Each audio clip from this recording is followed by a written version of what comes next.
So guys, babalik na kami ng Manila from Pangasinan. Kibali nasa Pangasinan kami December 25 and pagka 26 general check-up ko ang aming car sa Honda Service Center just to make sure na okay siya after that uh, anong tawag nito, yung drive namin na grabe kalubak-lubak in summer and somewhere in Quezon Province.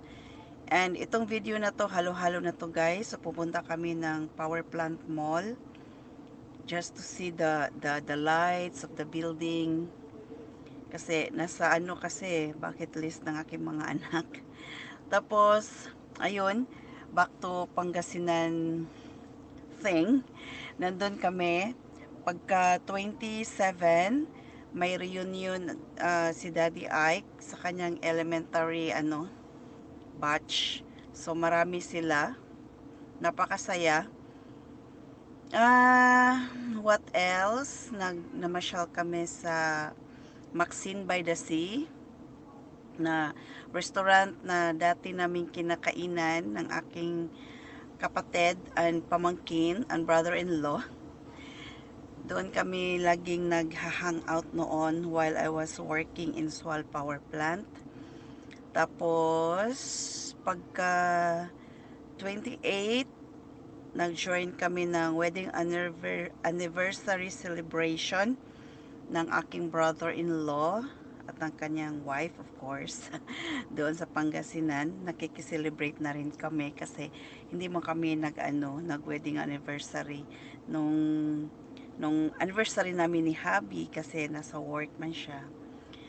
And itong video na to, hindi ko maalala. This was before guys, nagpangasinan kami, namasyal kami sa Esplanade. Nakakatuwa lang kasi para siyang boardwalk along Pasig River. Pero wala namang masyadong magawa dyan. Pasyal-pasyal lang. And balik na naman tayo ulit sa Pangasinan. Pasensya na sa timeline. Hindi talaga kasi ako nakapag-edit ng maigi, gawa ng wala lang, busy na tapos laging puyat, ganun. Sinusulit lang namin ang time namin with the family doon sa Pangasinan, masaya.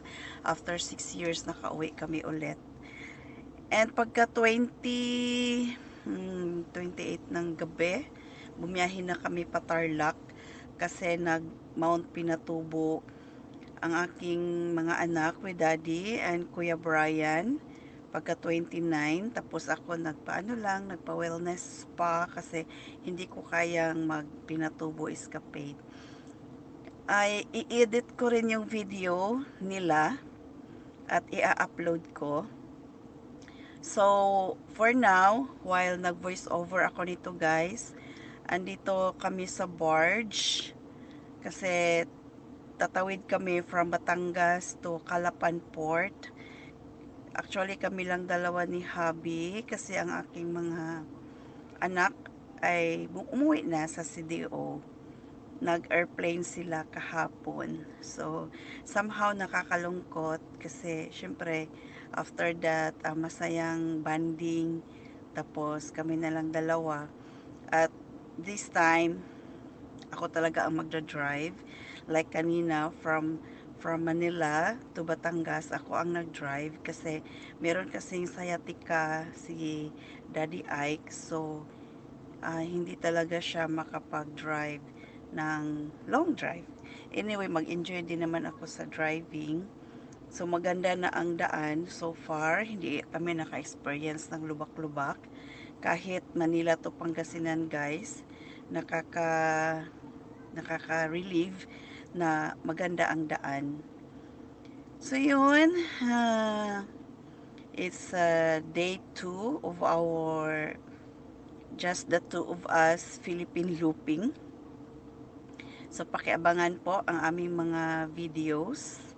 See you in the coming days. Bye!